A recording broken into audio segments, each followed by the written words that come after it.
রাষ্ট্রপক্ষ যেভাবে মামলাটা উপস্থাপন করেছে, যেভাবে তারা এখানে যে এভিডেন্সগুলো এনেছে, এখানে কিন্তু খুব একটা দায় এড়ানোর কোনো সুযোগ নাই আপনি যদি পুরোটা দেখেন।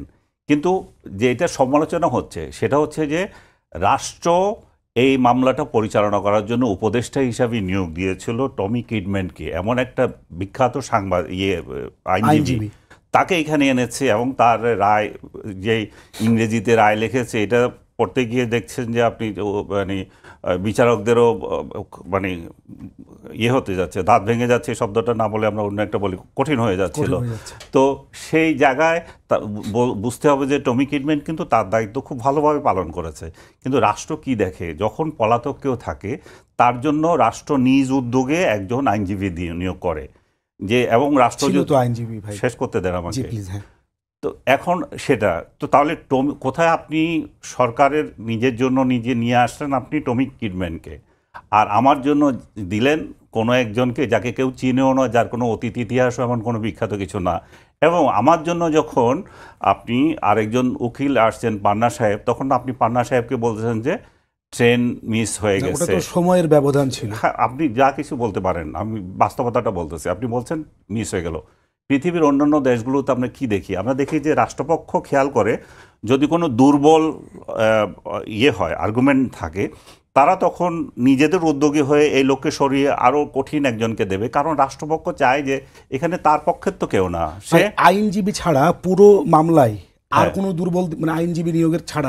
এটাই তো সমালোচিত হচ্ছে যে জিনিসটা, কারণ যে আপনি আমাকে আত্মপক্ষ সমর্থনের ভালো সুযোগ দেন নাই, আপনি আমাকে এমন একজনকে দিয়েছেন যার সাথে বিচারপতির সংলাপ ভাইরাল হয়ে যায়, যার কথাবার্তা নিয়ে যে আবার হাসা হাসা দুঃখ প্রকাশ করে। এবং আপনি বাংলাদেশের ইতিহাস যদি যান, আপনি একটা ইতিহাস আমি আপনাকে বলি, সেটা হচ্ছে হুমায়ুন জহির হত্যা মামলা। এটা আপনি নিশ্চয় শুনেছেন কিনা আমি জানি না। একজন শিল্পপতি, তার খুনের মামলা, যে একটা ব্যাংকের উনি ছিলেন, চেয়ারম্যান ছিলেন, তার খুনের মামলায় দায়ী করা হয়েছিল আখতারুজ্জামানকে। আখতারুজ্জামান বাবু আওয়ামী লীগের বড় একজন নেতা। উনি যখন অনুপস্থিত ছিলেন, রাষ্ট্র তার জায়গায় পরিচালনা করার জন্য সিরাজুল হককে দায়িত্ব দেওয়া হয়েছিল, আমাদের আনিসুল হক সাহেবের বাবা। সো এই সিরাজুল হক সাহেব ওই মামলা পরিচালনা করেছেন।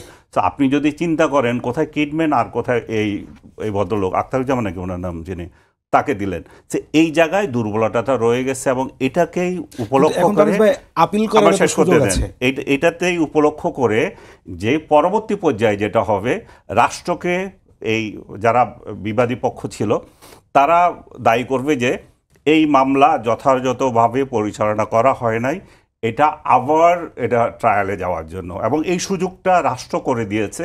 এই দুর্বলতাটা রাষ্ট্র যদি ঠিকমতো করতো, তাহলে এই শেখ হাসিনা তার যথাযথ সাজা পেতেন।